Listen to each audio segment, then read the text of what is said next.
Are we back?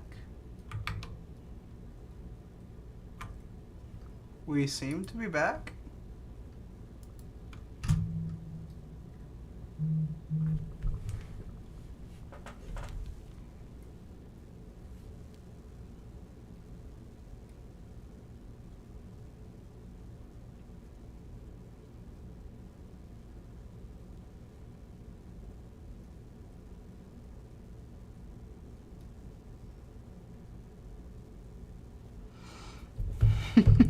Let's see how stable this one is.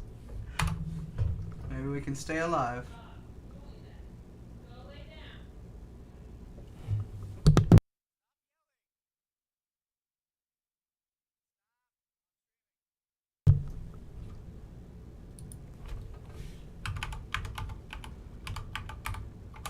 Should get my view back up real quick. Just make sure I can see. Make sure I can check everything's good. Okay, still alive. We good? We're back. Sorry about that. I don't know what caused that, but we're gonna soldier on. And what do you know? Prerequisite check successful. So go ahead and finish with the installation. Security settings, names, allow cryptography, event, cryptography. So secure channel sessions. So as you're seeing, there's a couple things that are coming up. Some of these we are going to change, some of these we're not. The designated DNS, we're going to the allow cryptography algorithms. We're going to fix that later. The big thing that we're not going to touch is the physical network cards. It's a virtual server. We're going to leave the one going. We need more streams. We're about to sign out. That's fine. Yep. So it's going to close. Sign me out. All good. Still running its process. Yep. So in just a second, when we boot up, we're officially going to be inside of a domain controller. So, yep, here it goes. What I was saying, some of the things that are there, we are going to fix. And going back to some of the questions about the defaults, we are intentionally leaving some of these defaults for a very particular reason. We want to show what the default insecurities that are built into Windows AD look like. That way we can come back to them later, test on a little bit, show what leaving these defaults look like and what they could mean on the impactful side. It's one of those things also, like it's a good environment. I think there's the best way to use this when it comes to the groups for malware development and payload development. As you go through this process, I recommend taking snapshots in between each episodes, not only if you mess up midway through episode, but also just as a way to test at different security levels. For those of you who've ever used the Damn Vulnerable Web app, as you go in there, there's the difficulty setting where you can go in and select the incredibly easy difficulty. You can select the medium, high, nearly impossible to crack. We're going to slowly kind of create that just progressively. There won't be a going back, per se. But creating these snapshots will allow you to kind of revise in different environments and test. So you want to test if a payload works in a relatively default environment. Okay, once you know it works there, let's harden the environment a little bit. So say you get Joe Schmo who's in his first year, so he's learned a bit more, so he hardens it. Then you get to this 10 years down the road, you've spent all this time, you've gone through, everything there is to know about Microsoft's AD, you live, breathe, sleep Windows. That sort of stuff is where you're going to take this hardest environment, and that's really going to be your big challenge. That's going to be the type of stuff for when you go do your pen test, your Microsofts, your bigger companies that you're going to come across. That's going to be what that environment's going to look like. We're going to go with, where's the guest permissions? Which, mind you, eventually I will actually install guest permissions, and it'll work a little easier here. As you can see, I'm kind of doing it the janky way, going through send keys. Once we get all this established. So here's the cool part. We now have the administrator account. Did it leave it the same, I wonder? I don't remember if...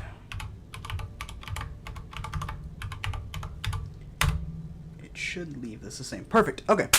So that account that we just had, the administrator that's on the AllSafe domain, that first password that you're going to set up to even get to your desktop whenever you do the Windows Server installation, those credentials are what's going to carry over. So we just signed into the administrator. We just use the same administrator password. I'm not going to tell you that administrator password because I'm going to be completely honest. A lot of the secure passwords I'm using for this video are an old throwaway password that doesn't matter anymore, but is technical, like it's cryptographically strong. Just because it's been used, I no longer considered an okay password. So crazy. Aha, pass. Don't tell everybody my password's password. Damn. So now that we booted back up, we are actually inside of a Windows domain controller. So one of the few things I want to show you just to start off with is if we go to users and computers. Let's see if it'll load real quick. It's being a little slow. Mind you, when you virtualize something like this, it does still tend to be a little slow. Typically, if you are doing massive building level, I say building level, large corporate environments, you will need a very powerful server to drive this. And a lot of the times, especially in my environment, I use a dual domain controller setup where it syncs the permissions across. The idea of that is to have high availability. One goes down, you have a secondary domain controller that can always respond, and it also is kind of a built-in load balance when it comes in. Like I said, everything that the computer does, whenever it's been joined to this domain, will be requested to it, so that's a lot of traffic. It's best to kind of split some of that traffic off and hide it. So as you can see, we just opened up a tool we're going to be very familiar with for the first couple episodes, or I guess a tab within the Windows Domain Controller suite. So users and computers, it's as simple as it sounds. This is where we are going to create, control all of our users, and not necessarily we're going to create our computers here, but we are going to be able to manage them, add permissions to them. So let's just start off by looking at some of the default stuff that comes in here. So all by default, there's no save queries. This is a good thing to keep for later. So as you start querying for specific things, certain stuff, we'll start creating. We may create a couple pre-builts. I don't like to use as many pre-builts. I typically just use my search functions up here. But by default, if we go to users, we select in this tab. Here are all the default users as soon as you create a domain controller for all the different parts of Windows. These are all mostly what we call service accounts. Obviously, the administrator account right here is a signable account. That's where we're at right now. We have the guest account. I typically do not keep this guest account. We're going to go ahead and just by default delete that. Cannot delete a built-in account. Look at me. But as you can see, there's a bunch of these different accounts. So we're going to cover something cool with accounts too. I mentioned earlier there's two types of administrative accounts, but there's also a couple different types of accounts themselves. So the way that Windows runs applications is it uses the permissions of users or whoever's running it.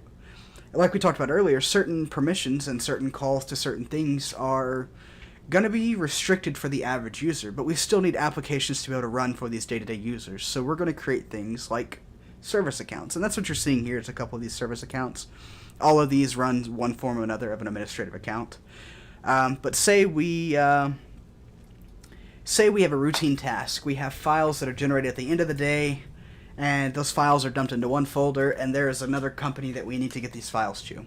I can every day choose to go over there, open up FileZilla, or use some sort of command line interface to transfer those files.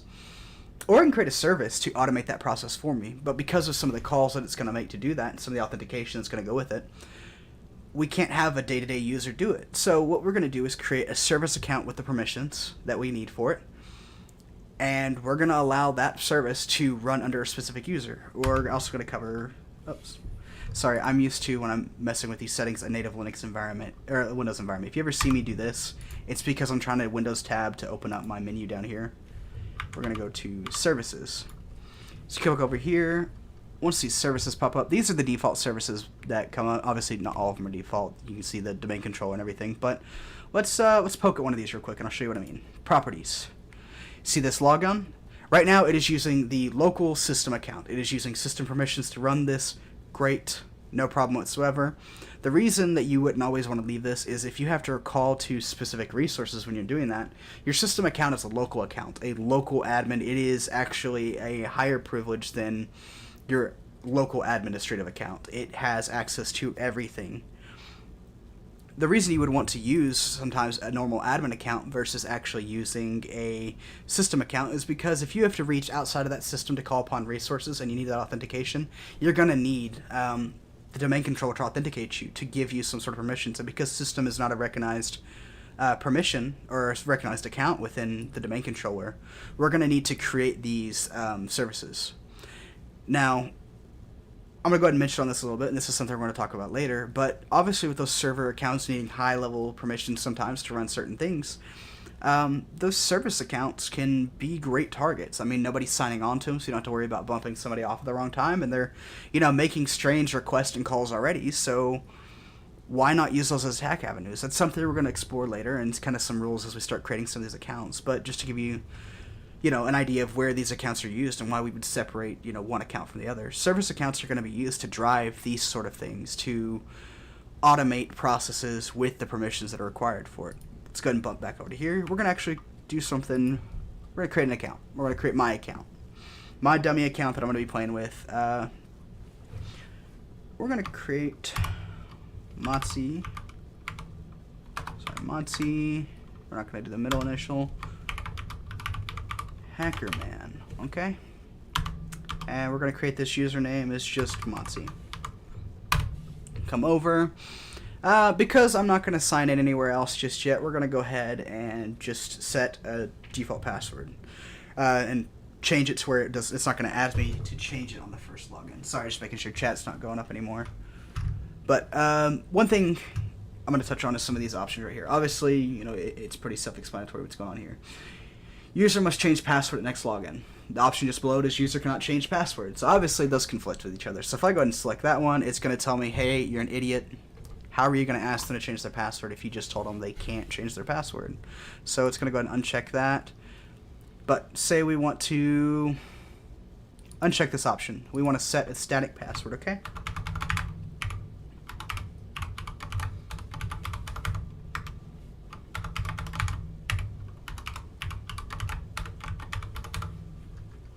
And we're going to say password never expires, Joe Schmo gets tired of it. So Joe Schmo gets tired of, changing his password every 30 days. Insecure. We're going to be lazy about this, okay? We're going to go ahead and hit next. And actually, before I go, I do want to touch on one thing. The account is disabled. You're probably wondering, why is there a disabled account if the user is being created right now? Well, the reason we want to disable an account is, say you were onboarding for a company. You need to start creating your accounts now. You got to catch up and everything, but you don't want those accounts to be targets, especially whenever you set default passwords. A lot of companies, especially mine, I'm going to be completely honest with you, and I probably shouldn't say this, but I'm going to. We set very basic default passwords. That password is typically a shared, common use password for every default account. Someone calls me and says, hey, I need a password reset.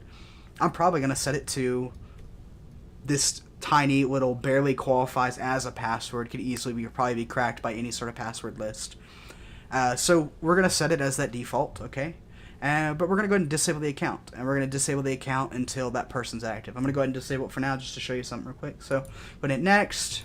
We've created that. Guess what? Matze Hackerman is now a nice little account that we've got here. So if I wanted to, actually, hold on, before I mess up, I went ahead, let's go to, where is it? Account. Let's go ahead and unlock account, and where's my activate? Apply. Right click. Enable account. Matze's been enabled. So guess what? I just started my first day at the company. I've been given my username. I've been given my password. The company didn't allow me to change my password. I don't know what all that's about, but we're going to continue to proceed, okay? So for a second, we're actually going to sign out of the domain controller, and I want to show you, sign out, show you something cool. So I come up to my brand new fancy computer. I can sit down, check out my digs, locate the water, because I'm going to be spending a lot of time over there doing talk around the water fountain and all that stuff, because, Joe Schmo doesn't care about work, and Matze Hackerman doesn't want to do real work. He's just here to punch in the clock. So I'm going to come over here, Matze, and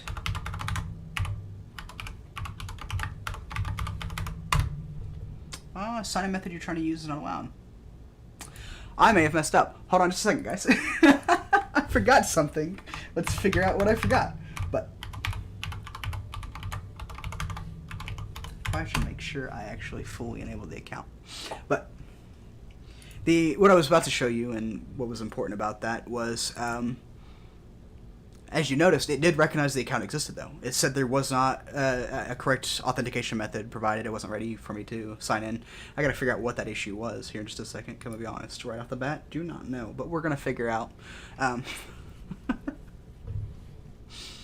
But as you can see, it did recognize that account. That account didn't exist a couple minutes ago. As you saw, we walked through that process of creating it. And real quick, while we're actually looking at this, we're just going to do something. I want to show you what I mean. So let's sign out again. I know I just signed back in and everything, but let's show you something just to kind of show you what that account creation actually did. Settings, guest OS, send keys, Control Delete. Let's try Joe. Let's see, username Joe Smell. So okay, so I'm Joe Smell. Okay, I'm gonna try to sign in with my fancy, really secure password. Make sure we got that right. Okay, yep. So if I try to sign in, it says it doesn't know who I am. Incorrect username, incorrect password. What just happened here is a cool little exchange. So when I hit that username, that password, and I submitted that in, the system actually reached out to their main controller and said, hey, does this user exist? Now, if the username would have came back as positive and the password was incorrect, it would have said, hey, incorrect password. Not a big deal. We know that user exists. But if I would have given it the correct permissions of username and password, and as long as I fixed what I'm about to fix, because I did not fully correct that issue, it would have let me in. It would have let me sign in and continued as normal. Every time that somebody signs in to a network, it'll actually do this communication. Just to let you know, a domain controller that exists within a network. So like right now, I'm on my home network. This domain controller is not reachable from the outside network because of security reasons. Hold on. The only way that this computer or this server can actually be used is if the computer that's using it is on the domain, is on this network. I say domain, but what I mean is on the network. So if it's connecting and communicating to the same router, it's able to talk to it using its IP address, then it is able to communicate with it. So if I go to the local Starbucks and I try to sign in, what's going to happen is you're not going to be able to find your domain controller because it's not on that network. It exists as a private IP address. There's a couple things that are kind of exemptions to that, and we're going to kind of talk about it. So Windows kind of understands that people have to work outside of the office. They have to be able to communicate with servers and, you know, say you're on vacation. We got to check in. Okay, well, you can't communicate with the domain controller because you're not in the office. Well, here's the cool part. That first time that you sign into a computer, you actually create a local session. And that local session is valid for a certain period of time. By default, I think it's 90 days. I could go 90 days with the computer that's joined to the domain without it touching the network again to communicate with the domain before it will no longer communicate with it. It loses trust, if you will. So the reason I bring this up is because this is a thing we're going to talk about later. It kind of opens it up to local-based attacks, a couple other things like that, but we're not going to touch on it too much. VPNs are another good example, depending on how you configure your network and the way you configure the way that your domain controller communicates with the systems. Sometimes that VM connection actually counts as a communication with the domain controller on that network because you're being placed into that network. But let's get back to the task at hand before I run out of time. Actually, after I get this sign in with Matze, we're probably going to end the stream. I know we had a little bit before. I know we had the accidental crash. Sorry about that, but we're back up. We've got a functioning server. That's great. But let's drop down here, check out users again, and then Matze Hackerman. Let's see, what did we forget when we came through here? Account, password never expires, user cannot, profile, organization, don't need that. He's going to be, what should we give him? What's his job title? You know, everybody in the comments go and start putting a job title so we can give Matze Hackerman a proper job where he exists. Service profile, sessions. Let's check sessions. Disconnect session, never disconnect session. Account. Can I edit the logon hours? Log on to all computers. Logon hours are set to all times. General. And this might be a problem with the actual AD itself, if I haven't configured it to allow sign-ins. Task. Let's come down here and check out what features are available. Would it allow me to if he's not an administrator? I may not have messed up. I may be thinking... I'm trying to figure something out. If I'm correct, domain controllers. Assigned to regional manager. Okay. Oh, let's real quickly just set that. That's going to be awesome. Okay, so... Where were we? Organization. He is going to be... Make sure I spell this right because I cannot see. Assistant to the regional manager. Got it. Sorry about that. I missed that for a second.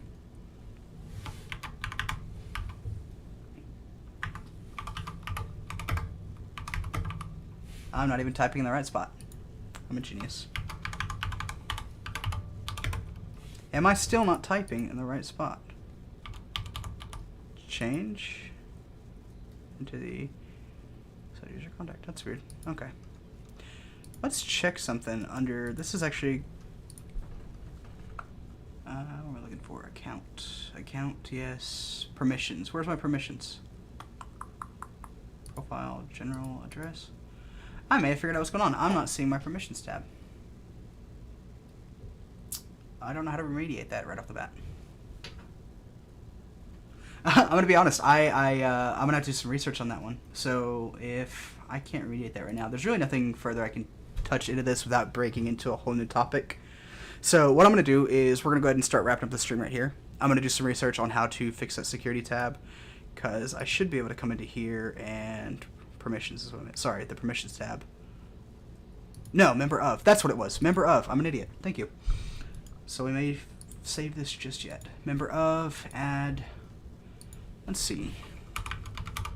Let's see what right off the bat we have. Domain user, user, all safe, local building. Let's try that. No.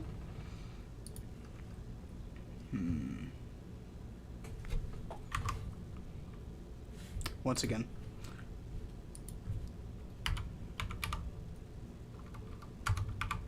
Change user account settings. I'm not going to change that. I really don't want to dig into this tab that I need to go in to check and figure out what all the permissions are, because it's going to raise a bunch more questions, and I know how I am. I'm going to get sidetracked really quick. So let's check advanced. Built-in, start with built-in security groups, object type. Yep. All safe local. And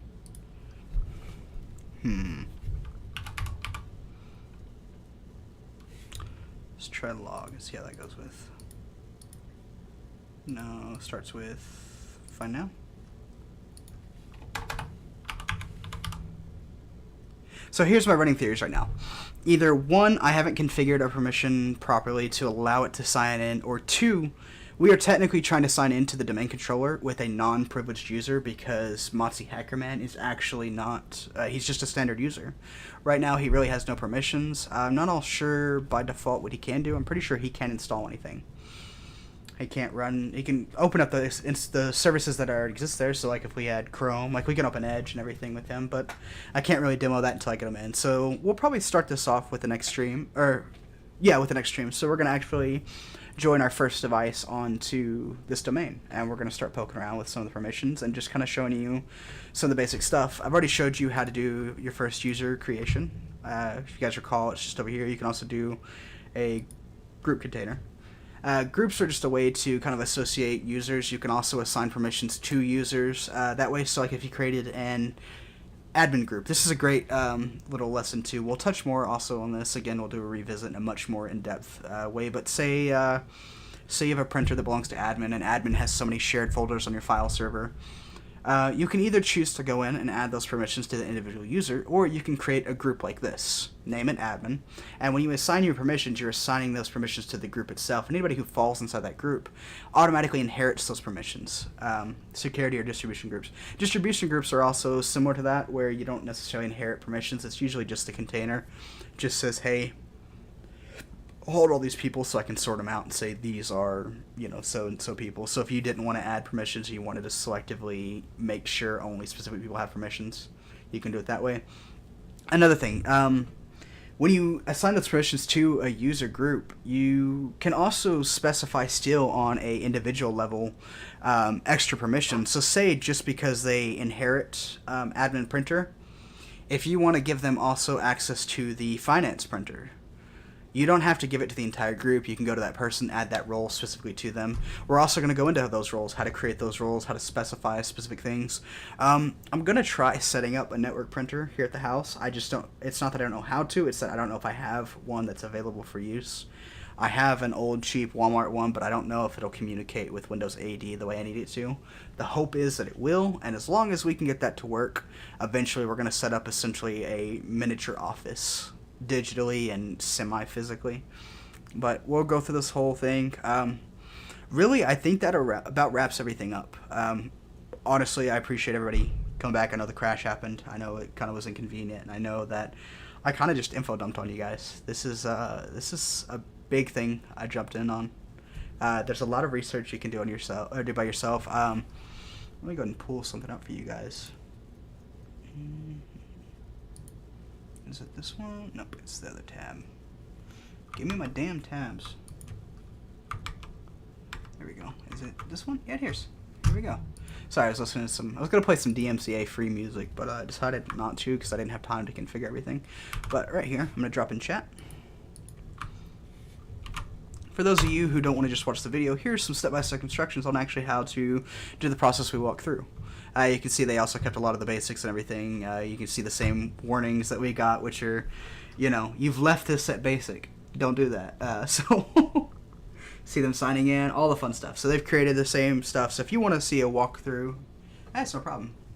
But if you guys want to actually see a walkthrough, see something kind of, I guess, on paper is the way to put it, this is a good place to look at it.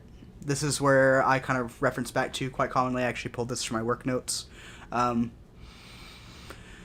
the end of this, hopefully all of you should be pretty fluent in AD. You should be pretty comfortable behind the wheel. No matter what organization you step into, it'll be, once you understand kind of what a GPO is, once you understand like how to join users to this, how to maintain computers, and when you understand that GPOs can be added to users or computers, you guys will be very fluent. For those of you who are looking at your first jobs, this right here is going to be the information that sets you ahead of people. A lot of these guys who are coming in with college degrees and everything, they're not touching this. My fiance is, I say my fiance, my wife. Sorry, I just got married recently. I've referred to her as my fiance for the last 2 years. This is, it's crazy to say that actually. She was a computer science graduate. She learned programming. She learned some basic networking, but they touched nothing Windows. Nothing really desktop support. They didn't really touch hardware, so that's considered the standard, program for computer science. So this right here will put you ahead. If you're, you just got done with college, you want to take that next step, you want to get that good job, follow along on some of this stuff, or if you want to learn before I get here, before I get back on Friday, before we continue down these next couple of weeks, take that learning in your own hand. Try Hackme's great. Like I said, I absolutely love their AD rooms. And their AD networks, their little contained environments, those are great too. I don't recommend paying for those because you do have to pay for the network side of it, where it's the multiple servers, or the one server and the multiple clients. You have to pay for access for that. But take your learning in your own hands and build this. Watching it's cool. You learn a lot here. But I'm going to tell you, the hand-eye coordination, the muscle memory that comes with doing this sort of things, I can watch videos on this stuff all day, but until I've built it, it didn't click. Nothing made sense. I'm going to teach you a couple tricks and some, quick and easy answers for when you go and do that first interview. This is what's going to put you ahead because this is in every major environment. It's there. This is a useful thing, not only for the people getting into the industry, for the people who are already there. Create test environments. Build real-to-life environments to test your stuff in. The military...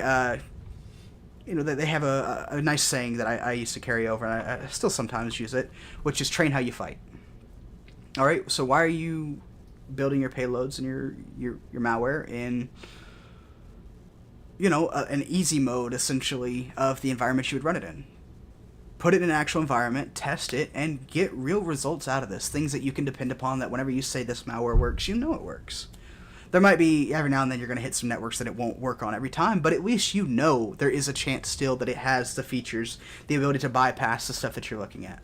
But hey, I've continued to rant on for a while. I really do appreciate all of you being here, and I really hope to see you guys come through. I'm on the Discord server. If you guys are building out your own servers, do you have any questions? By all means, reach out. Matze, I'm the Purple Owl. I'm the one who, if somebody comes in and says something stupid, you're probably gonna see me say something stupid back. Just who I am. But if you got questions, by all means, approach me. I'll take time out of my day, and we'll sit down. We'll jump on a call. We'll go through, text chat, and we'll get you sorted, get your environments going. But hey, I love you all. Thank you guys, and in the words of Cosmo, stay happy, stay hacking. Bye, guys.